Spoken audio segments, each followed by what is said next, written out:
Vous dites que vous avez besoin d'être amoureuse de vos acteurs. Oui. Qu'est-ce que vous entendez par là? Oh ben on peut prendre ça au premier degré, je pense. Tous les acteurs et actrices? Absolument, oui, oui. J'ai besoin de tomber dans le fanatisme absolu des acteurs pour aller chercher ce qu'ils ont de plus gracieux, de plus audacieux, plein de... Voilà, je prends les acteurs aussi pour ce qu'ils sont et pas que pour les rôles qu'ils incarnent. Ce que j'aime, c'est faire sortir les paradoxes des humains que je filme. Alors ça, oui. Il faut du temps pour ça ou pas? Je veux dire, est-ce que pour que aller chercher ce qu'un acteur a derrière la caméra, il faut avoir passé beaucoup de temps avec lui, peut-être en répétition, non, je crois en qu'il faut préparation? beaucoup l'observer. Oui. Je crois que c'est une question d'observation et de charisme, hein. C'est injuste, mais tout le monde n'a pas du charisme. Bah vous avez bien, oui, vous avez bien observé. Pour Fanny Ardant, par exemple, on l'a vu dans des films. Bon, oui. Moi, je suis amoureux à longueur de film de Fanny Ardant, mais pour des jeunes acteurs qu'on ne connaît pas nécessairement, vous tombez en amour de cette façon-là aussi? Oui. Alors, Fanny Ardant, vous lui réservez une scène, et on ne va pas dévoiler le film évidemment, mais il y a un face-à-face entre vous, et elle incarne votre mère archi-toxique, mais il y a un face-à-face particulièrement émouvant qui est cruel aussi.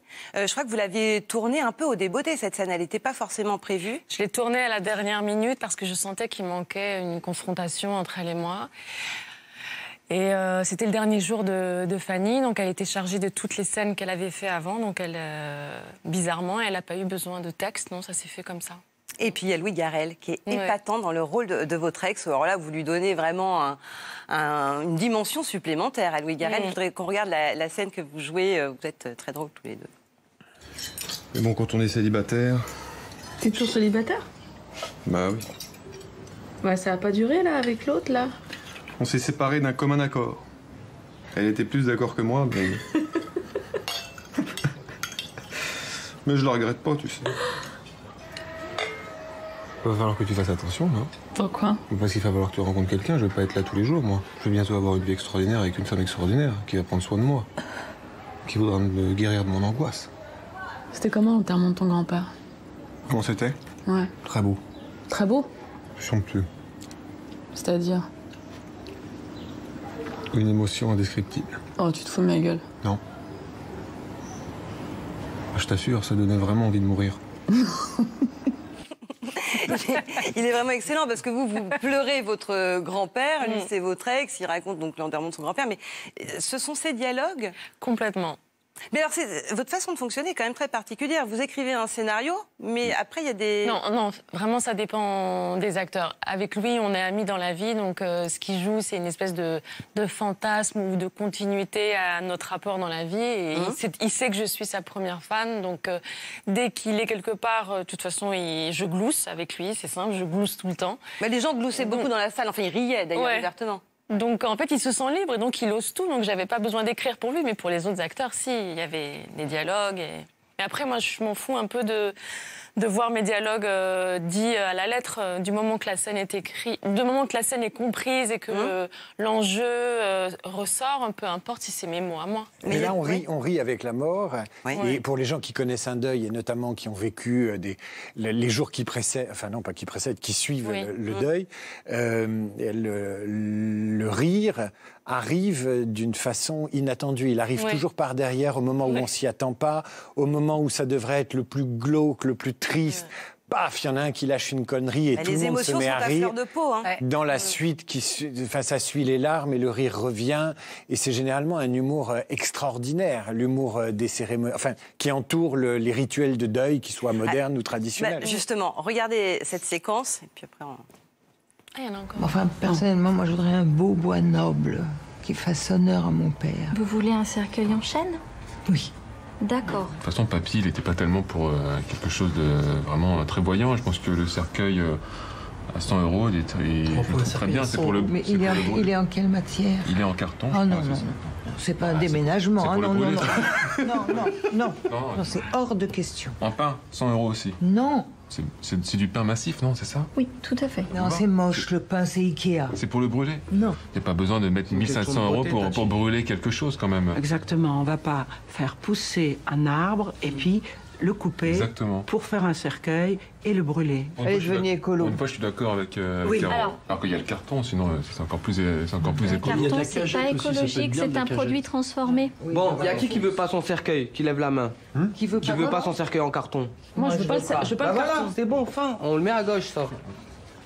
Non mais moi... Ouais, allez, donc, moi, on a à gauche. voté. Donc moi, mon avis, on s'en fout. Mais c'est pas qu'on s'en fout, c'est qu'on on a voté. Ok, d'accord. Tout le monde s'en fout de ce que je dis. Non mais Ali, reste là. Reste là. Mais là, c'est ce qui arrive dans toutes les familles au moment d'un deuil. Il y a toutes les personnalités qui ressortent et puis il y a toutes les tensions aussi qui ressortent. Absolument. D'où vous avez saisi qu'on avait tous l'air un peu cons autour d'un cercueil? Parce enfin, quand je dis tous un peu cons, on a tous l'air un peu, évidemment, malheureux, douloureux, désarmés, mais à un moment donné, tout le monde devient con dans ces histoires jusqu'à compter le prix Parce que chacun projette ce qu'il est, en fait, à travers le défunt, et chacun dit qu'on veut faire un enterrement qui ressemble au défunt, mais à quel moment on se base sur la fin de sa vie, sur le début de sa vie. Donc, en fait, chacun parle de soi au moment de l'enterrement. On veut tous revendiquer soit une religion, soit de la musique, soit un truc spirituel. Enfin, il y a toujours un truc. Comment vous l'avez trouvée, la commerciale qui... En fait, c'est une vraie. C'est une vraie. Elle est incroyable. Ouais. Elle est géniale. En faisant des repérages, je l'avais rencontrée. Elle parlait tellement avec passion de son métier que je lui ai supplié de venir jouer. Et puis voilà. Mais ils sont très forts. Hein. Et Fanny Ardant, elle a accepté tout de suite ou je crois que ça a été Elle a dit oui tout de suite en disant j'adore les Arabes. Et puis après, elle a dit non. Et puis après, j'ai dû réinsister longtemps au téléphone. Elle a redit oui. Mais quand elle a dit oui, j'ai senti que quand elle est venue sur le tournage, elle regrettait d'avoir dit oui. Donc ce qui la rendait très impatiente et tout ça. Mais ce qui était très bien pour le rôle, puisqu'elle joue quelqu'un qui en a marre, qui fait tout, qui envoie tout en l'air. Donc c'était parfait. Elle joue la mère toxique, la mère insupportable, qui balance littéralement les objets. Là, on parlait du cercueil, du bois, mais après, il y a l'histoire du capiton. Après, elle joue pas que la mère toxique, elle est aussi, elle a plein de paradoxes et plein d'humanité, je trouve. Et le grand-père qui Omar Marwan. Qui est formidable. Il y a beaucoup de séquences qui sont tournées dans un EHPAD et ça nous parle, hélas, beaucoup, particulièrement en ce moment. Oui, ça a été tourné dans un vrai EHPAD à l'étage des gens qui étaient atteints de la maladie d'Alzheimer.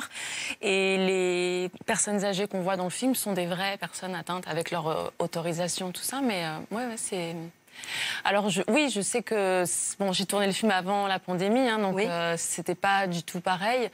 Mais j'ai voulu vraiment montrer les l'EHPAD tels que moi, je les ai vus pendant des années, c'est-à-dire quand même parfois assez défaillants, parfois pas toujours respectueux envers les résidents. Et même si, depuis, ils ont fait un travail remarquable et tout ça, que ce sont des gens dévoués, il n'empêche que j'ai pas voulu faire l'impasse sur ce que j'avais vu. Et un film n'est pas que pour dénoncer, mais il faut quand même parfois dire certaines choses. Parce qu'il y a notamment le moment où, après le décès, où on demande à la famille de s'en aller, ça se fait en quelques heures, c'est terrible. Mais il y a des scènes avec Dylan Robert qui est là, qui est le jeune homme qui entoure son grand-père, qui sont absolument magnifiques. Le cousin, qui sont superbes. Mais peut-être qu'on vous pose toujours la même question, mais combien de temps il faut pour obtenir ça de vos acteurs? Parce que si tout n'est pas écrit, est-ce que vous continuez à tourner comme vous avez... Mais il y a certains acteurs comme Fanny et comme Dylan Robert qui sont vraiment des génies et j'ai pas besoin de parler, franchement, je vous le dirais, si c'était des heures et des heures de travail, il n'y a pas de répétition, il n'y a pas de mise en place. Ce sont des gens qui sont passionnés. Dylan... il n'avait même pas lu le scénario, pour vous dire. Ah oui? Est-ce que ça marche dans l'autre sens? Vous avez dit tout à l'heure, moi j'ai besoin d'être amoureux des acteurs, je tombe amoureuse de mes acteurs, et c'est comme ça que je les fais travailler du mieux que je peux. Est-ce que ça marche dans l'autre sens? Est-ce qu'un acteur... qu'ils sont amoureux de moi? D'une certaine façon, pour donner le meilleur d'eux-mêmes, est-ce qu'il faut être un peu amoureux de Maïwenn? En tout cas, moi je fais rien pour qu'ils soient amoureux de moi. Je crois que je suis assez insupportable et... Ah oui, comment est-ce que vous êtes insupportable? En fait, je suis pas là pour être sympa. Je suis pas sur le plateau pour être sympa. Je cherche pas à me faire aimer. Je cherche à faire sortir des choses d'eux. Sur le moment, peut-être, il y en a qui me trouvent insupportable. Et puis après... Parce que vous êtes cash, en fait. Je suis cash. Et puis, je cherche au-delà de la justesse. C'est-à-dire un accident, un moment de grâce, un abandon... Et en tant que réalisatrice, comment est-ce que vous êtes appréciée en tant qu'actrice? C'est un dédoublement. C'est dur, pareil, en fait... Je me fais pas de fleurs. Je crois qu'au contraire, je suis encore plus dure. Mais pour moi, jouer dans mes films, ça va ensemble avec la mise en scène. C'est pas, je me surcharge pas d'un travail en plus. J'ai l'impression que c'est encore mieux pour les comédiens, que ça fait une espèce d'union. Comme ça, on est tous solidaires. Quand il y a une prise qui marche pas, on est tous concernés. Voilà, moi, je suis pas gênée. Ouais. Le grand-père, ce grand-père Émir, il est formidable parce qu'on parle beaucoup en ce moment de nos grands-parents à cause de la crise sanitaire. On essaie de les protéger. Mais ils sont un lien particulier qu'on a parfois tendance à oublier. Et ça, vous le racontez très bien, je trouve, dans le film. Ils sont au-dessus de nos parents, au-dessus de la toxicité potentielle des parents. Et souvent, chez les grands-parents, on peut retrouver quelque chose... Quand les parents ont été absents ou défaillants ou maltraitants, il y a parfois des grands-parents qui peuvent sauver des vies. Voilà, c'est mon cas et j'ai voulu faire un film qui rend hommage à ces gens-là. C'est aussi un film sur le devoir de mémoire, sur les enfants d'immigrés, sur le devoir de savoir ce qui s'est passé entre la France et l'Algérie, ces deux pays qui sont cousines. C'est votre Madeleine de Proust, vous dites l'Algérie, mais c'est une Algérie idéalisée par la vision de votre grand-père aussi. Vous allez vers le pays de votre grand-père dans le film. Mais c'était pas idéalisé. Hein. Mon grand-père était communiste, il était très engagé, militant FLN, etc. Et il était pas... Il savait très bien ce qui se passait. Et je crois que si je suis un petit peu rebelle, c'est parce qu'il m'a transmis cette volonté de ne jamais... de toujours m'indigner contre les plus faibles, les plus précaires. C'est aussi un film sur la... Enfin, j'espère, sur la transmission. En tout cas, ce que j'ai voulu faire, c'est le besoin de transmettre à nos enfants de là où on vient. Et je pense que même si on est enfant d'immigrés, qu'on n'a pas connu la colonisation, on porte quand même en nous des traumatismes... Et est-ce que le fait d'enjamber la génération du dessus, c'est-à-dire vos parents, pour vous occuper des grands-parents et du grand-père, est-ce que c'est une façon moins frontale de vous occuper de vos parents ou vous vous occuperez de leur compte dans un prochain film? Non, mais je m'en occuperai... Ah, dans un prochain film? J'ai déjà... Non, mais dans ce film, voilà. Est-ce qu'il y aurait... Moi, je pense qu'il serait temps que je m'occupe de ce qui m'a construit, plutôt que de ceux qui m'ont détruit. Et là, vous avez commencé le travail, visiblement, avec ce film. Oui, bien sûr.